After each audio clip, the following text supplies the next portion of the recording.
어느 도시에 살고 계십니까? 저는 서울에 살고 있습니다. 부모님 때부터 70년 내내 서울 토박이었고, 저 역시 서울에서 태어나 43년째 계속 서울에서 살고 있네요. 하물며 태어난 동네에서 중간에 한 2년 반 정도를 빼고 꼬박 41년을 살고 있습니다. 왜 도시 이야기를 꺼냈냐면 오늘 소개드릴 책은 도시탐구기란 제목의 책입니다. 로버트 파우저의 도시탐구기, 출판사는 해와 1117입니다. 그는 책 속의 저자 소개로 독립학자라는 직함을 거론합니다. 언어학자이기도 하고 다양한 지역에서 여러 연구와 교육을 해온 인물인데요. 그는 자기가 태어난 도시, 그리고 자기가 살아온 도시, 그리고 자기가 오가면서 들른 여러 도시들에 대해서 꽤나 재미있고 매력적으로 이야기를 풀어나갑니다. 사실 이런 종류의 책들은 대부분 그 도시의 풍경을 묘사하거나 혹은 그 도시에 있었던 에피소드들을 나열하는 정도에 그치지 않는데요. 이 로버트 파우저가 쓴 도시탐구기는 굉장히 재미있는 이야기들로 도시들을 풀어나갑니다. 그가 태어난 미국 미시간주의 애나버 같은 경우는 애나버가 갖고 있는 정치적인 면, 그리고 애나버가 갖고 있는 더 이상 발전하지 못하는, 그리고 그 지역의 사람들이 갖고 있는 컴플렉스들에서 이야기를 하는데요. 이런 면들이 점점점 다른 도시로 번져나가면서 그가 왜 이 책을 쓰게 됐고, 또 그가 이 책을 쓸 수밖에 없는 사람인지에 대한 정당성을 설명해 주고도 합니다. 안 그래도 이렇게 보는데 로버트 파우저 분명히 외국 사람이죠. 근데 번역한 사람이 없어요. 그래서 뭐지 도대체? 어디도 번역한 사람 이름이 없는 거죠. 하고 봤더니 이 언어학자다 보니까 이 사람이 이제 한국말로 책을 썼는데 어지간한 한국 사람 뺨 후려칠 정도로 정말 책을 잘 썼습니다. 책을 보면 이 책을 관통하는 단어가 하나 있어요. 소다드라는 단어인데, 그는 책에서도 설명하듯이 한국말로는 좀 표현이 어려운 단어라고도 얘기했고요.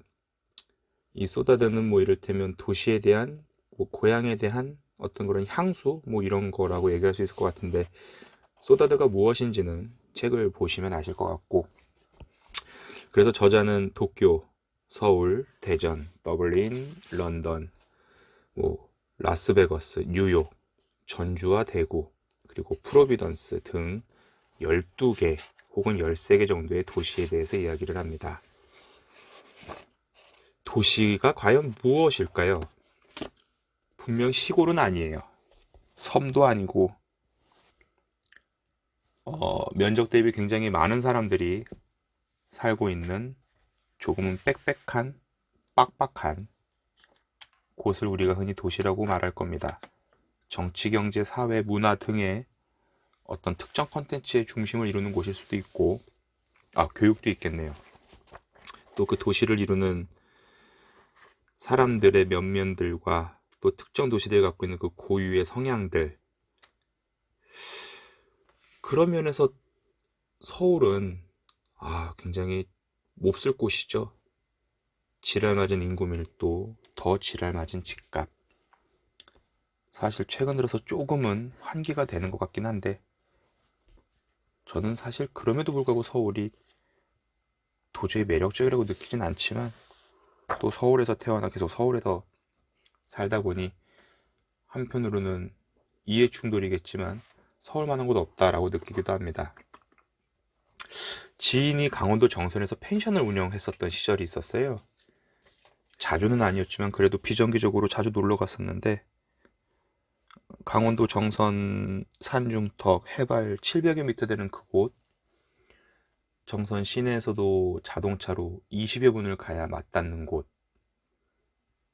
정말 조용했고 고요했고 도시보다 하늘과 더 맞닿아 있었고, 정말 자연이라고 말할 수 있는 깨끗한 공간, 그리고 그곳에서 마주하는 술, 음악, 이야기들.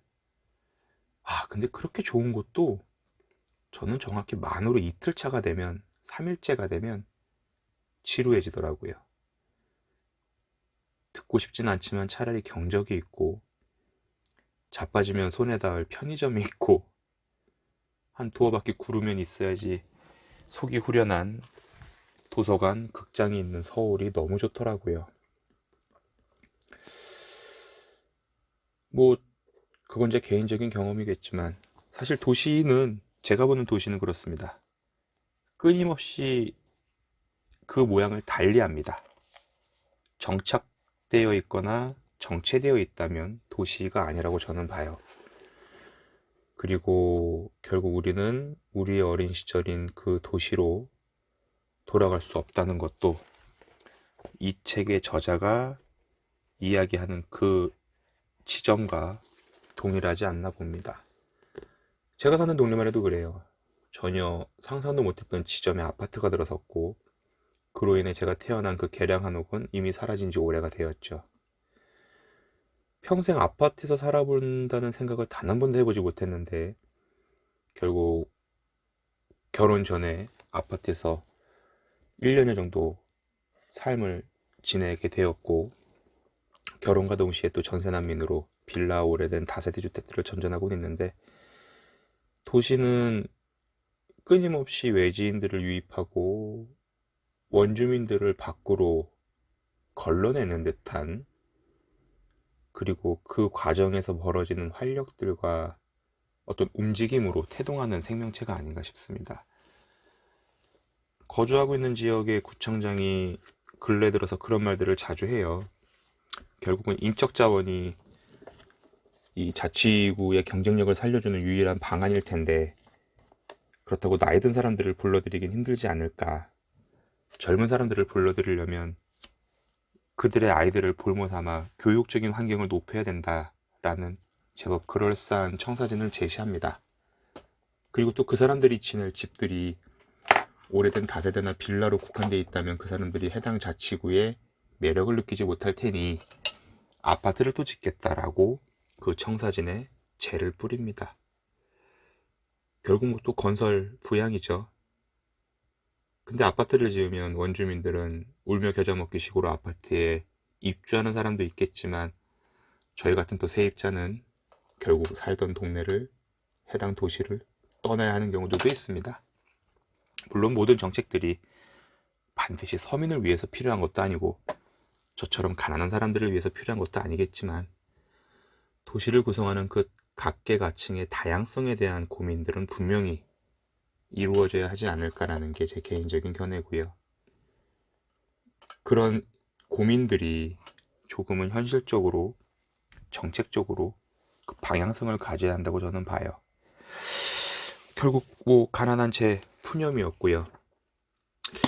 이 책을 이렇게 보면 재밌는 부분들이 간혹 이렇게 있는데, 특히 각 도시들이 어떻게 만들어졌고 또 어떻게 성장해 왔는지가 저자의 경험담을 통해서 은근히 빗대지는 부분들이 되게 재밌습니다. 특히 일본에서의 경험담 굉장히 매력적이었고요. 그리고 뭐 사실 한 인간이 얼마나 많은 도시에서 얼마나 오랫동안 살았겠습니까? 하지만 그가 바라보는, 정착했었고 오가며 봐주했던 도시들이 어떤 모습을 갖고 있는지는 이 책에 정확하게 표현이 되고 있더라고요. 우리는 결국 어디선가 계속 살아나가겠죠. 그것이 도시든 도시가 아니든, 도시가 아니라고 한다지만 결국 그것도 도시가 되겠지만, 그 도시를 바꾸는 씨앗이자 원동력은 다른 사람도 아니고 행정가도 아니고 정치가도 아니고 그 도시를 살고 있는 우리 모두에게 주어진 의무가 아닐까라고 생각을 해봅니다.